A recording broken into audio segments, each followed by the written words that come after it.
केंद्र सरकार ने नई पेंशन व्यवस्था लागू कर दी है। इस स्कीम को नाम भी दे दिया गया है, मतलब ये नाम ओपीएस और एनपीएस से जुदा है। नई स्कीम का नाम यूनिफाइड पेंशन स्कीम यूपीएस रखा गया है। केंद्रीय कैबिनेट ने इस स्कीम को मंजूरी भी दे दी है। इस स्कीम में 25 साल काम करने वाले सरकारी कर्मचारियों को पूरी पेंशन मिलेगी, यानी किसी कर्मचारी ने न्यूनतम 25 साल तक की नौकरी की है तो उसे रिटायरमेंट के तुरंत पहले के अंतिम 12 महीने के औसत वेतन का कम से कम 50% पेंशन के रूप में मिलेगा। यूनिफाइड पेंशन स्कीम में 10 साल की नौकरी करने के बाद कर्मचारी को कम से कम 10,000 रुपए पेंशन के तौर पर मिलेंगे।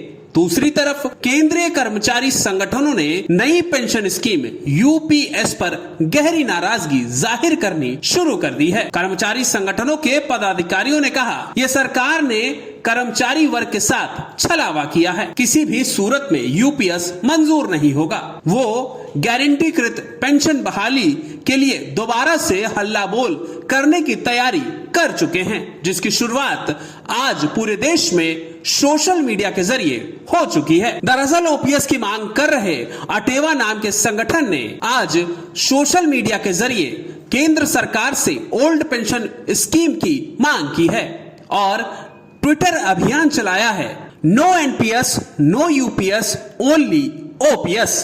लंबे समय तक पुरानी पेंशन बहाली के लिए राष्ट्रव्यापी आंदोलन चलाने वाले national movement for old pension scheme के राष्ट्रीय अध्यक्ष विजय कुमार बंधु ने कहा कि यदि सरकार एनपीएस से यूपीएस का विकल्प दे सकती है तो फिर ओपीएस का विकल्प देने में सरकार को क्या दिक्कत है। यदि यूपीएस में बेसिक का 50% दे सकते हैं तो ओपीएस में भी 50% ही तो देना है। नाम बदलने से काम नहीं बदलता। ये जितनी भी योजनाएं लाई जा रही हैं सभी स्कीम हैं, तभी तो रोज बदलना पड़ रहा है। अभी तक एनपीएस की तारीफ की जा रही थी, अब यूपीएस की जा रही है।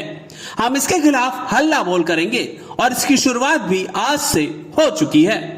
आज सोशल मीडिया के जरिए पहले दिन हम इसका विरोध करेंगे, जहां पर सभी कर्मचारी no NPS no UPS only OPS hashtag के जरिए सरकार के खिलाफ यूपीएस स्कीम का विरोध जताते हुए नजर आएंगे।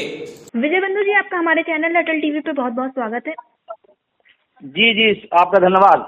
No NPS no UPS only OPS को लेकर आज से आप लोग एक ट्विटर अभियान शुरू करने वाले हैं, तो क्या कुछ है और इसकी तैयारियां किस तरह से चल रही हैं? ऐसा है, एनएमओपीएस की राष्ट्रीय कार्यकारिणी में फैसला किया गया कि हमें न एनपीएस पसंद है न यूपीएस पसंद है, हम ओनली ओपीएस की लड़ाई लड़ रहे हैं और हमारा अंतिम लक्ष्य है कि पुरानी पेंशन बहाल हो।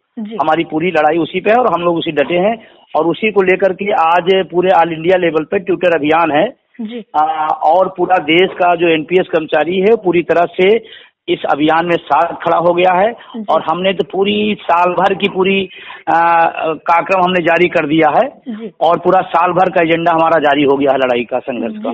जब से यूपीएस आया है, क्या उसके बाद से आप लोगों की किसी अधिकारी या मंत्री से मुलाकात हुई?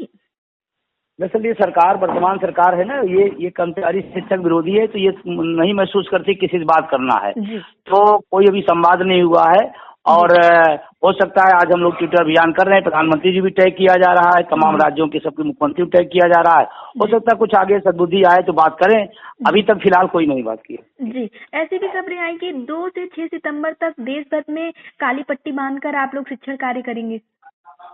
हाँ, वो 2 से 6 सितंबर तक पूरे देश का, शिक्षक हो, कर्मचारी हो, अधिकारी हो, किसी विभाग का हो, सब के सब लोग इसके प्रतिशोध में, इसके विरोध में काली पट्टी बांध करके एक विरोध जताएंगे कि हमें यूपीएस एनपीएस पसंद नहीं है और वो बहुत व्यापक स्तर पर होगा।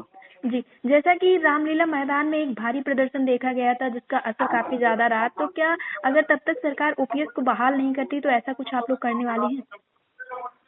हाँ, देखिए अभी अगले क्रम में हमारा 15 तारीख को राष्ट्रीय कार्यकारिणी बैठक है। हम राष्ट्रीय कार्यकारिणी में बैठक करके तब तक इसका मूल्यांकन भी कर लेंगे कि सरकार की तरफ से क्या आया है और नहीं तो आगे के जो कार्यक्रम हमारे तैयार हो गए हैं, हमारा अक्टूबर में राष्ट्रीय अधिवेशन होगा, उसके बाद फिर नवंबर दिसंबर में हम एक बड़े प्रदर्शन की तरफ बढ़ रहे हैं अगर हमारी बात नहीं सुनी गई तो। जी, जैसा कि ओपीएस एक राज्य की नहीं बल्कि पूरे देश की लड़ाई है, तो ऐसे में जैसे ही ये नियम आता है यूपीएस को लेके, महाराष्ट्र में चुनाव को देखते हुए ये तुरंत लागू भी कर दिया जाता है। तो ऐसे में आप सभी साथियों को क्या संदेश देना चाहेंगे, क्योंकि यूपीएस तो सभी लोग उसका विरोध ही कर रहे हैं।